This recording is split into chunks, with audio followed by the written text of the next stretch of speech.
নমস্কাৰ নিউজৰ বাতৰিলৈ স্বাগতম জনাই ষ্টুডিঅ'ৰ মজিয়াত মই পল দাস চাওঁ কাজিৰ বাতৰি বোকাজানত ছট পূজাৰ উপলক্ষে সৃষ্টি হৈছে এক উখল মাখল পৰিৱেশ বজাৰসমূহত ভৰি পৰিছে পূজাৰ দ্ৰব্যৰে নিউজ ডাইৰেক্ট ৰিপৰ্ট বোকাজানত ছট পূজাৰ উপলক্ষে ব্যাপক প্ৰস্তুতি পৰিলক্ষিত হৈছে উল্লেখযোগ্য যে সমগ্ৰ দেশতে দুদিনীয়াকৈ পালন কৰাৰ পৰিলক্ষিত হৈছে ছট পূজা বোকাজানৰ ধনচিৰি নদীৰ ছট পূজাৰ ঘাটত আয়োজন হ'বলগীয়া ছট পূজাৰ পূৰ্ণ প্ৰস্তুতি চলাই থকা পৰিলক্ষিত হ'ল দুৰ্গা পূজা আৰু দীপাৱলীৰ অন্তত সমগ্ৰ দেশে বিশেষকৈ হিন্দীভাষী লোকসকলে অতি উলহ মালহেৰে উদযাপন কৰে ছট পূজা নদীৰ ঘাটত আয়োজিত হোৱা ছট পূজাস্থলীত ভগৱান সূৰ্য দেৱতাৰ লগতে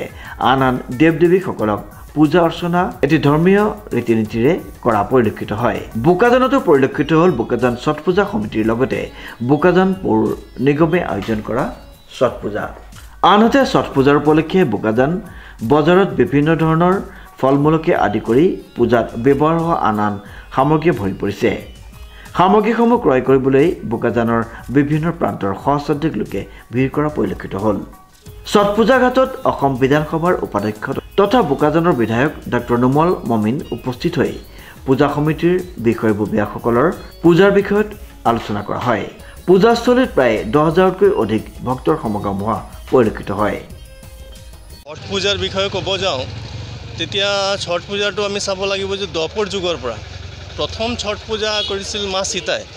তেতিয়াৰ পৰা এই পৰম্পৰা হিন্দীভাষী মানুহ বিশেষকৈ আমাৰ বিহাৰ ইউ পি আৰু মধ্যপ্ৰদেশৰ মানুহখিনিয়ে এই পৰম্পৰাখন বজাই ৰাখিছে আৰু আমি যদি চাওঁ হিন্দু ধৰ্মত ভগৱান বুলি ক'লে এটা কাল্পনিক ভগৱান বুলি কোৱা হয় যে এইটো কল্পনা কিন্তু এই ছট পূজাত যি ভগৱানৰ পূজা কৰা হয় এইটো সূৰ্যদেৱ আৰু সূৰ্যদেৱক আমি নিজ চকুৰে চাব পাৰি আৰু পৃথিৱীৰ জনক সূৰ্য বুলি জনা যায় গতিকে সেই পৃথিৱীৰ জনক আস্থাৰ মাধ্যমেৰে এই ছট পূজাটো পতা হয় আৰু আপোনালোকে যদি ছট পূজাৰ বিষয়ে আমি যদি কওঁ তেতিয়া ছট পূজা এইটো 4 দিনীয়া এটা মহাপৰ্ব বুলি কোৱা হয় প্ৰথম যোৱাকালি আমাৰ প্ৰথম দিনা নাহাই খাই বুলি কয় সেইটো হৈ গ'ল আজি খাৰনা আজি গোটেই দিনটো ফাষ্টিং থ'ব ফাষ্টিঙৰ পিছত এই সন্ধিয়া সময়ত তেওঁলোক ৰুটি আৰু ক্ষীৰ খাব যি ছট ব্ৰতী তেওঁলোক ৰুটি আৰু ক্ষীৰ খাব তাৰপিছত তেওঁলোক নেক্সট আকৌ 36 আৱাৰ্ছ ফাষ্টিং থাকিব গতিকে এইটো এটা চাইণ্টিফিক ৰিজনো আছে যে যদি আমাৰ বডিটো আমি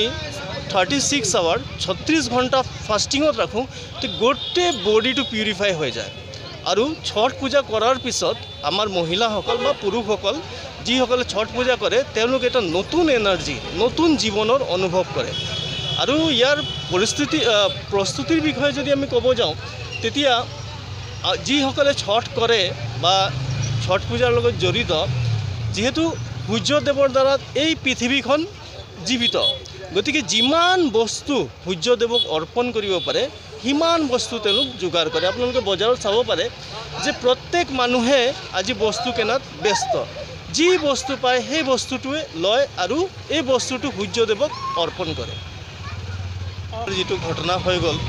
সকলোৱে মৰ্মান্তিক আৰু এইটো অসমৰ কাৰণে এটা ডাঙৰ লছ অকল অসমৰ কাৰণে নহয় গোটেই পৃথিৱীৰ কাৰণে আপোনালোকে যদি ইয়াৰ আগত ছট পূজাখন চাইছে বা বজাৰখন যদি চাইছে যি উল্লাস আছিল সেই উল্লাসটো আমি এইবাৰ বোকাজানত কম দেখা পাইছোঁ আৰু বোকাজান ছট পূজা কমিটি এইটো তেওঁলোক যিহেতু প্ৰত্যেক পূজা কমিটিত আমি কি লাগে জুবিনদাৰ এখন ফটো দি তেওঁক শ্ৰদ্ধাঞ্জলি দি তাৰপিছত আৰম্ভ কৰিব লাগে এইবাৰ বোকাজান ছট পূজা কমিটিয়ে সিদ্ধান্ত লৈছে যে জুবিনদাৰ শ্ৰদ্ধাঞ্জলি দি তাৰপিছত ছট পূজাখন আৰম্ভ কৰিছে অনুপম বৰাৰ ৰিপৰ্ট নিউজ নাও